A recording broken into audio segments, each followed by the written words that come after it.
This episode of Between the Lines with FGI is sponsored by North Star Management Company. Smart builds start with us.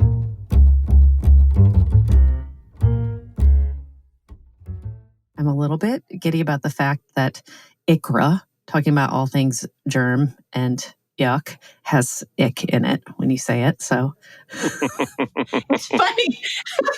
I've never thought of that, Hey. but you're right. Ick. Some people call it an ICRA. I generally call it the ICRA. Oh, you're missing a whole ick opportunity, Lela. I am, but now that you've said it, I will use that from now on when I'm teaching novice IPs, see if I can get their attention with it. Hey, now. You know? So, okay, whatever we can do.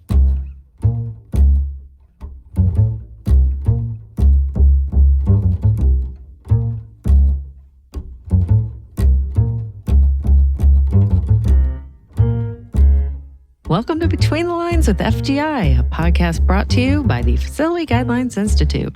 In this podcast series, we invite you to listen in on casual conversations related to health and residential care design and construction. Coming to you from Washington State, the state that boasts the only green flag and the only state with a president's face on it. That's Lincoln, right? Oh, no, that would be Washington, silly, is John Williams, FGI's VP of Content and Outreach and Chair of the 2026 Health Guidelines Revision Committee. And coming to you live and in person from St. Louis, where in 1912, the very first successful parachute jump was performed, is Bridget McDougall, Associate Editor with FGI. And we're here because we like to talk about healthcare, and we like to talk about healthcare codes and standards, and from what we've heard, a lot of you do too. There is a lot to talk about when we're talking about healthcare design and construction. We've got those codes that tell you how to build the spaces, but there's more there, between the lines, so to speak. And that's what we're going to be exploring on this podcast with the help of invited guests and you along for the ride. So thanks for finding us or coming back to us, and let's get ready to read Between the Lines with FGI.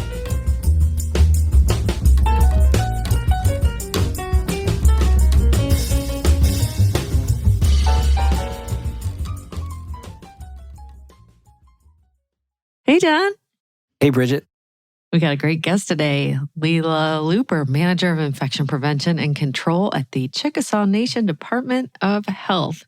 You and I both know that not only is she a hoot, but she's a vast wealth of knowledge. And I think we realized early on we could take this interview in several directions because really the topic of infection prevention, or IP as we're going to refer to it several times here on, it's so far-reaching.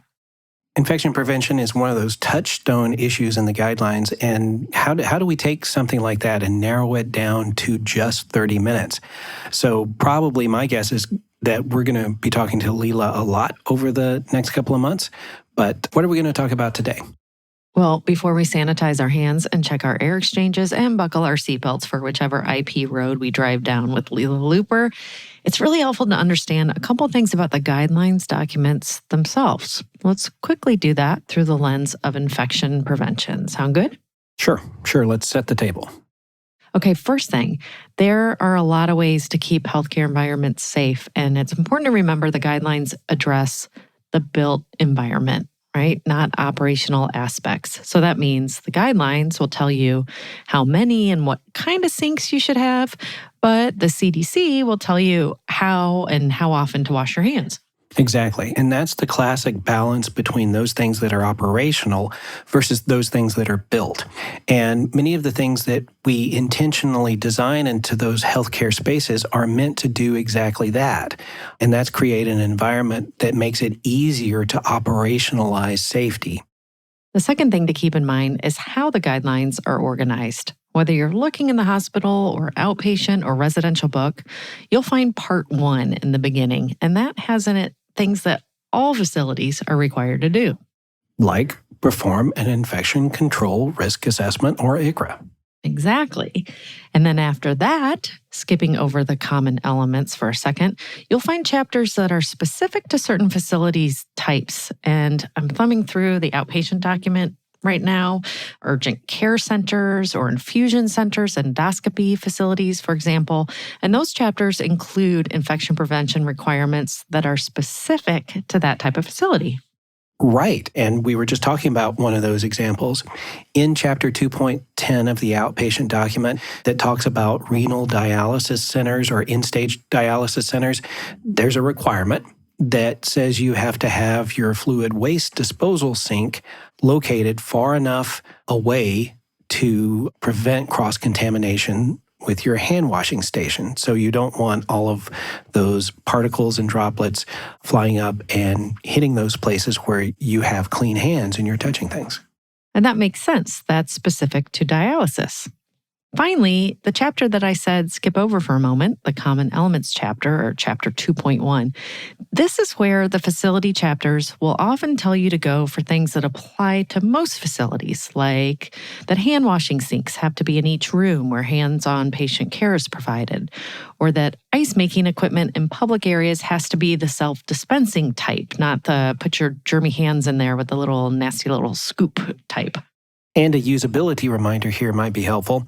Common Elements in 2.1 is really kind of an a la carte menu of how to build a bunch of components like a hand wash sink or an exam room inside of a healthcare facility. The facility chapters, those chapters that come after 2.1, tell you when they're required. So only go to Common Elements when you are told to do so by the facility chapter. Right, not the other way around. Start with the facility. Right, start with the facility first. So when it comes to infection prevention, there are so many different threads that we can pull on here, especially when we have somebody like Lela Luper, a black belt in infection prevention. Great description. For this episode, we decided to focus on where and how the guidelines and infection prevention intersect and what that looks like in practice. Let's get ready to go between the lines with Lela Luper. Ready, John? You bet. I've been looking forward to this for a while.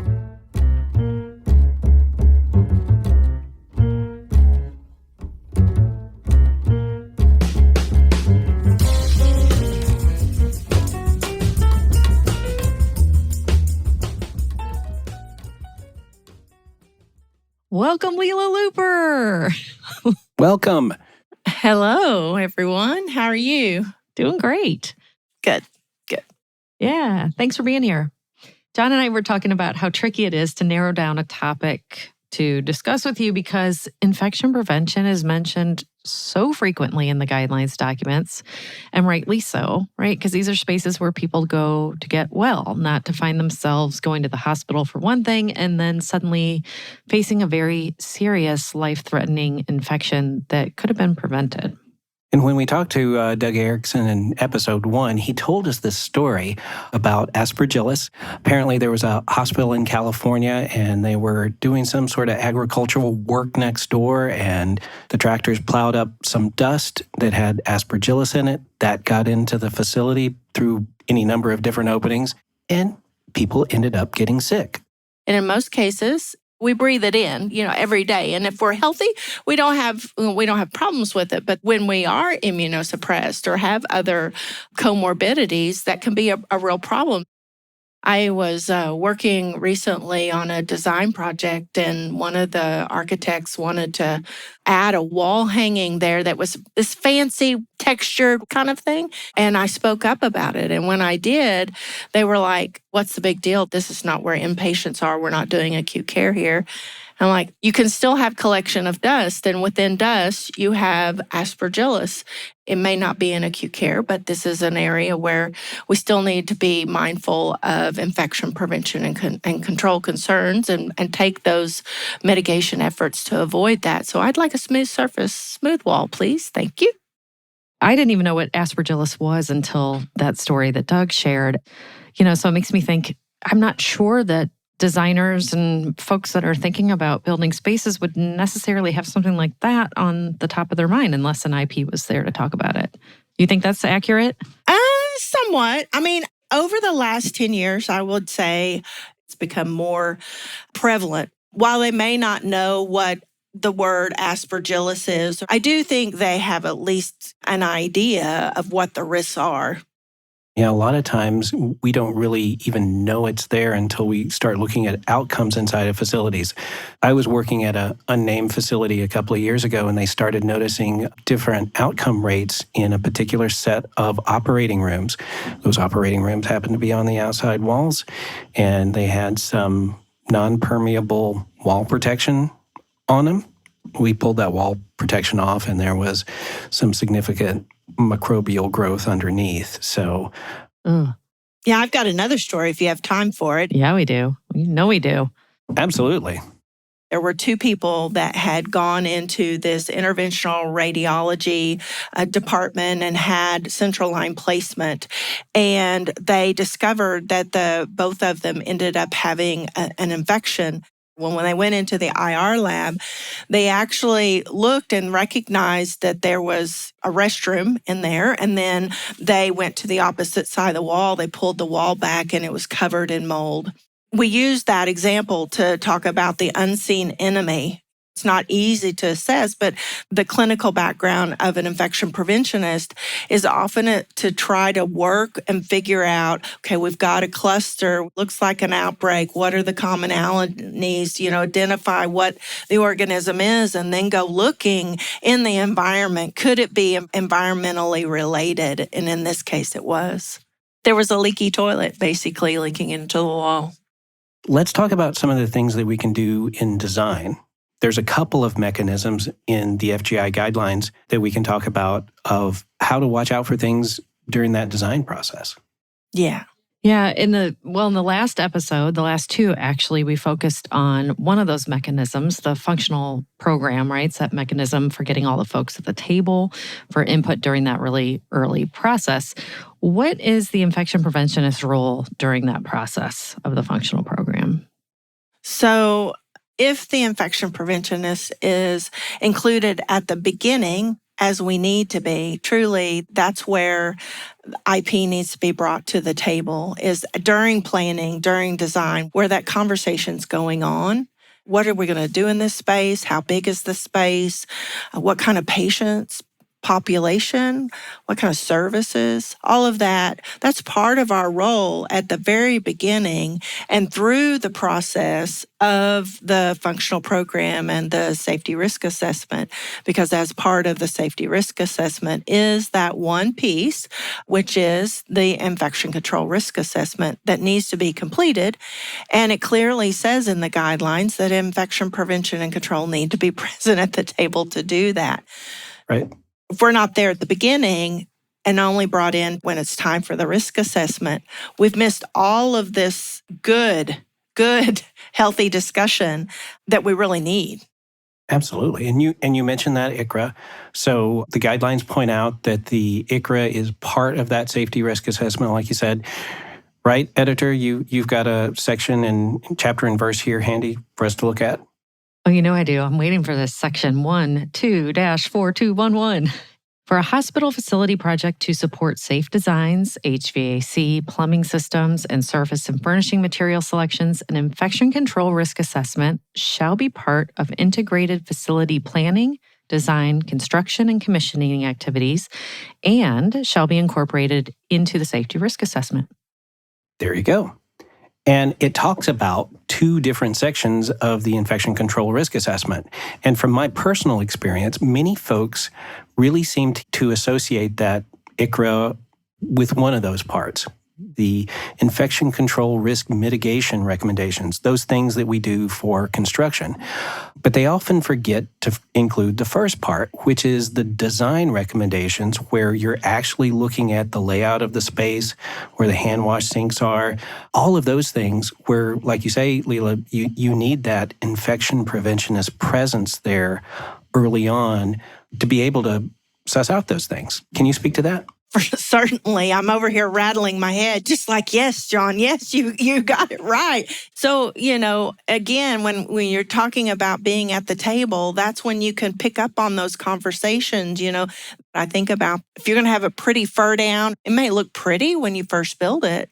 However, after time, it's going to collect dust. And if you don't include your infection preventionist in those phases prior to the permit, then you're still setting us up for failure. Us meaning us as the organization, because it's going to be something that you're going to have to do after the fact or do during construction, so that you have to then do a change order. And I don't think anybody likes a change order. What's a fur down? It's a drop where part of the ceiling plane lowers a little bit so that you've got an extra design element in the room, or a lot of times they do it over cabinets so you don't have that shelf on top of the cabinet in the operating room that just sits there and collects dust. Is that an acronym or a truncated? What's happening there? How's it spelled? FURR-DOWN. Okay. I just, was picturing those 1970s vans with the wall-to-wall carpeting. And I'm like, I do not want to go to a hospital that's got a fur down. That's covered in. No, absolutely not. Covered in shag carpeting. I actually have a story related to that too, involved in... Oh, God. I'm ready. We're ready. Do tell. I know of a colleague that had been working with the designers, and they wanted to actually put live grass. And I know there's a term for that. It's like a grass wall. Like a chia head wall. There's a term, and I apologize for those that are listening because I don't, similar, yeah. And it was meant to be, soothing. The problem is it was going to be right next to the oncology unit. And you're like, where's the disconnect here? And for those that don't have infection prevention on the top of their thoughts, what is the threat there? Well, I'm thinking about the soil. I'm thinking you've got soil and water. And what's the drainage? Same way we allow fish tanks, right? Closed fish tanks. But how many times have you gone back, lifted the back where the fish are fed, and pull up the back where you're actually feeding the fish. Look at that and see what's growing or not clean, So again, it's just kind of grody kind of stuff. And to your point about a planter wall or a living wall or something like that, how do you disinfect a flower? From an IP perspective, we're looking for solid, cleanable, non-porous surface that needs to be able to handle the EPA-registered disinfectants that we have to use within a hospital or in a healthcare organization. You still have to clean the walls in the OR, the ceilings. You got to think about the floors in some spaces. So while it may be pretty, it may not last long term. Really good point. There's all sorts of those smooth and shiny surfaces that look cleanable and you can verify that they are cleaned. But if they don't hold up to an ammonia compound and the scrubbing that happens and that wears down to a wood surface, then you got an issue. Yeah, big problem. I wonder if you can take a journey with us to a table in the guidelines, Lela Luper. Yeah. Let's get in our cars and drive on over to table 12-2. It's the Infection Control Risk Assessment Design Considerations table. John and I were talking about that table, and I was saying that I think of these tables like a bus schedule, and the guidelines are the roads and the neighborhoods that the bus drives through. And the table tells you where in the guidelines the bus is going to be making infection prevention stops. Right? So you kind of know stops, just stops to consider, stops to identify requirements, stops to point out where the ICRA is making determinations. What's your engagement with this table? Does it help you as your roles in IP? So the table, it talks about HVAC, it talks about airborne infection isolation rooms. It also talks about water and water stagnation, right? But the main thing is with this table, it's meant to be a guide. It may say, okay, for a potable water supply system, see guideline section reference, but that's not the end all. You really do have to think about what's going on in your organization. How does it fit as part of your functional program? You still need to have the guidelines and understand what they say and how they impact you. When you describe that this is not all inclusive, I think that's a real easy trap that a lot of people get into. Like, quality is really just a checklist that I go through and I check off. Checklists are incredibly valuable, But when you get to that culture of quality and watching and understanding the intent and purpose behind why we say surfaces need to be cleanable, air needs to move from clean areas into less clean areas. Once you get the concept and the intent, you're approaching the environment with all sorts of questions, and you're constantly vigilant and aware of the things that could be creating problems for patients. One of the projects, and it was funny because at one point they were all looking at me like, is this okay for this plan or for the mitigation, And I had to say, stop looking at me. It's not just me in this room. We all are sharing together, coming up with a plan. But what I really appreciated about it is the fact that they were thinking. It was a situation where we had to think out of the box, and we were really working hard together as a group to figure out the contractor, the organization. We were really collaborating well. Yesterday, I was using the table like the bus schedule, and I was taking myself on a bus ride all throughout all the infection prevention type things in the document. And in the flooring and wall bases section, it actually speaks to an allowance of when you can do something when it's approved as part of the ICRA process. And this specifically was about the use of carpeting in patient care areas, which kind of gave me the heebie-jeebies, but it says that you can have carpet in patient care areas, you can have it in clinical support areas like labs and pharmacies, that's permitted when approved as part of the ICRA process. So I think we do kind of point out sometimes in the guidelines, hey, this is okay or should be considered not doing it if. And then all eyes on Lela Luper. Yeah. It will happen, right? Like sometimes there are all eyes on the IP during the process. Well, it is funny because I do. You're right.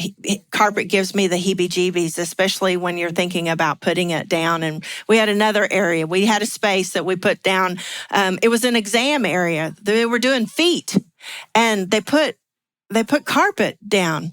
No, ma'am. I was like, Sorry, I just pictured an airplane with every's bare feet up on the headrest. Exactly. That's what I saw when you said that. But now I'm in a hospital picturing it. Okay. Let's get the carpet off the floor. And they, of course, they were like, Lela. And I'm like, no. We want that clean floor.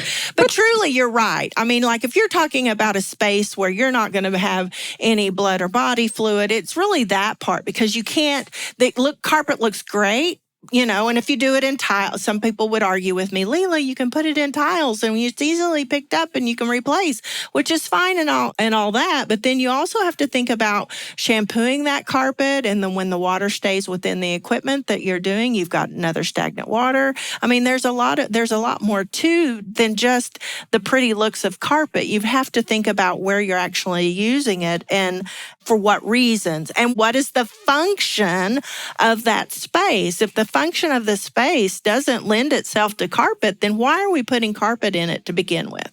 But anyway, that's just the world according to Lela. So another point about this table is not only does it give you sort of a tour of all of the different sections in the guidelines, it drops you off at those bus stops, sometimes at a place where you'll need to go to make an infection control decision. For example, it may take you to the section on airborne isolation rooms.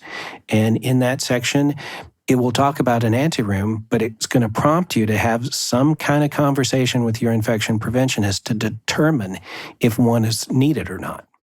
If you don't include your infection preventionist as part of that conversation, then as the guidelines instruct you to do, then again, you're going to miss an opportunity to really be sure that you're capturing what the patient population is, what you need for that space.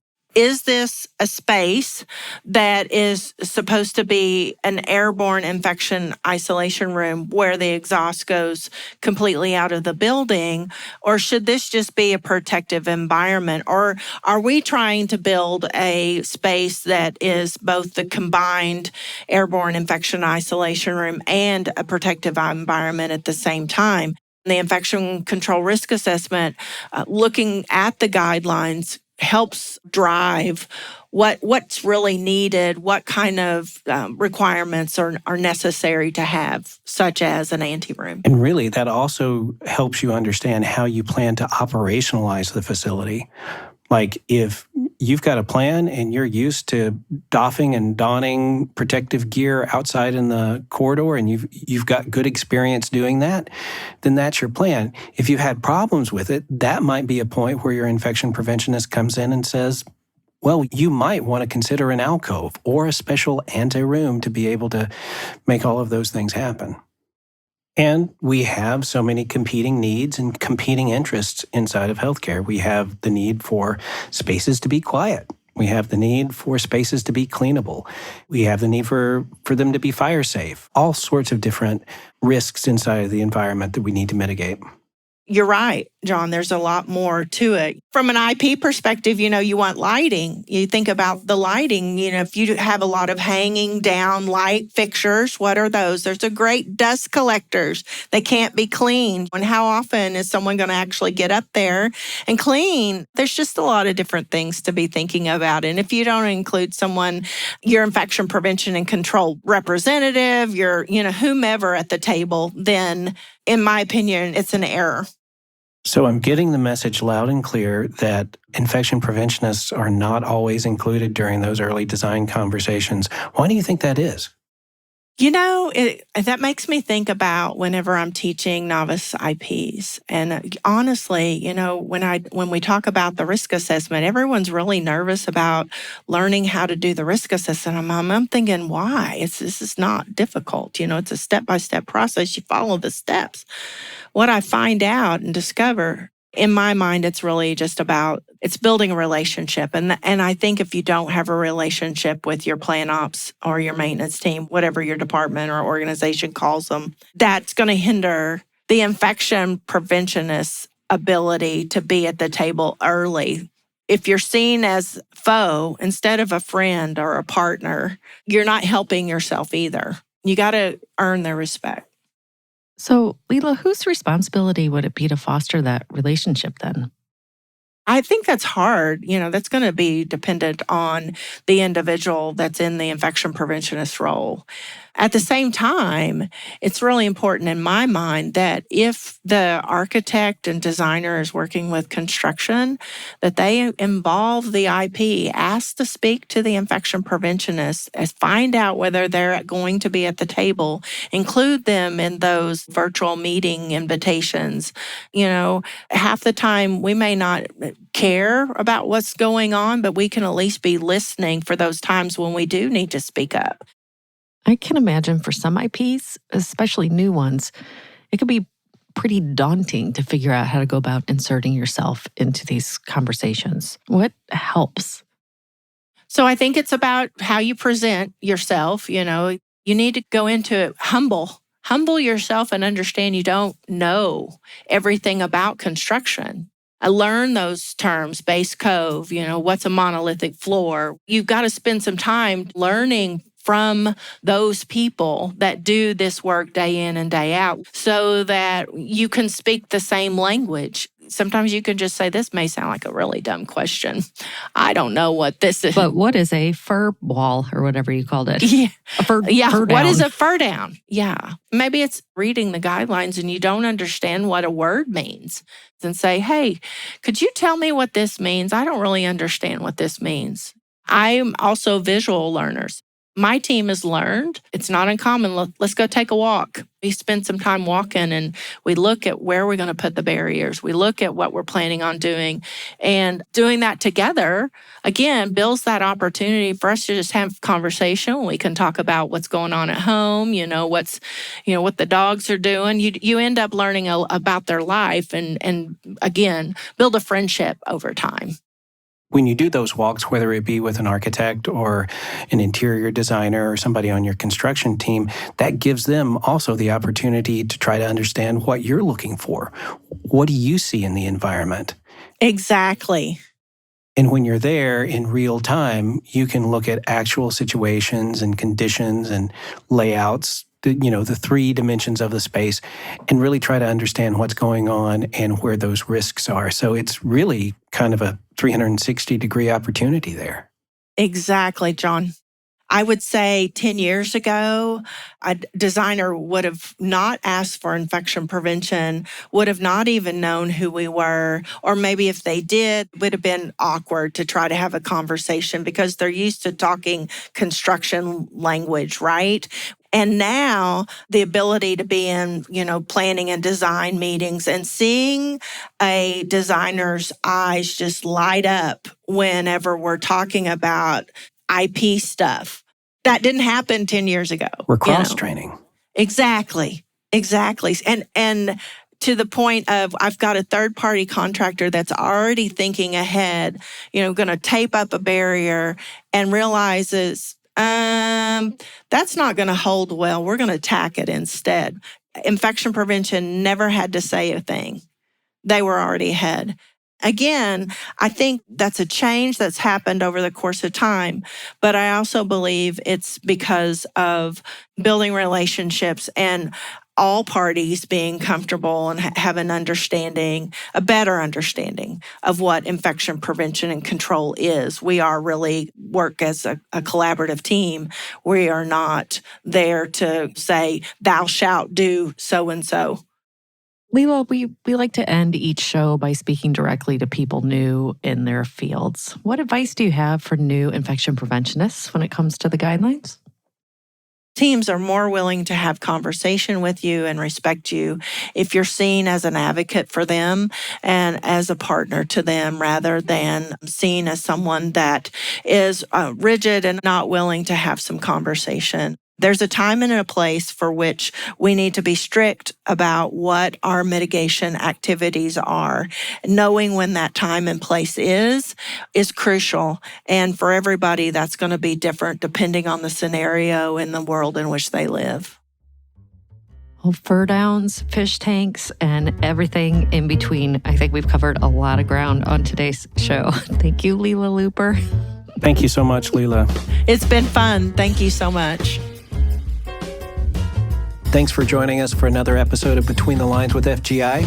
Do you have an idea for an episode? Please get in touch with us by writing to podcast@fgiguidelines.org. And if you're interested in becoming a sponsor for one of our episodes or a series of episodes, you can also reach out to us at podcast@fgiguidelines.org. Thanks to Neil Kane and the Neil Kane Trio for the use of his song Skip to My Lou from the album of the same name. Join us next time as we go Between the Lines with FGI. Bye, everybody. See you next time.